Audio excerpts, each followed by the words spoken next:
আল্লাহ রাব্বুল আলামিন কোরআনে কারীমের ভিতরে নবীজির নাম একটি বারের জন্য নাম ধরে তাকে ডাকেন নাই, বরং তিনি বলেছেন তোমরা পরস্পর পরস্পরকে যেভাবে নাম ধরে ডাকাডাকি করো আমার নবীকে সেভাবে নাম ধরে ডাকবে না।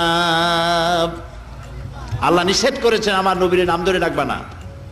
সুবহানাল্লাহি ওয়া বিহামদিহি। এই পৃথিবীতে যত নবী আসছেন সমস্ত নবীরা হলেন এলাকা ভিত্তিক নবী, অঞ্চল ভিত্তিক নবী। এক এক এলাকার, নূহ আলাইহিস সালাম এক এলাকার, মুসা আলাইহিস সালাম আলাক এলাকার, দাউদ আলাইহিস সালাম আরাক এলাকার, এরকম এলাকা ভাগ ভাগ করা। কিন্তু মুহাম্মদ সাল্লাল্লাহু আলাইহি ওয়াসাল্লামকে আল্লাহ রাব্বুল আলামিন কোন এলাকার জন্য নবী বানান নাই।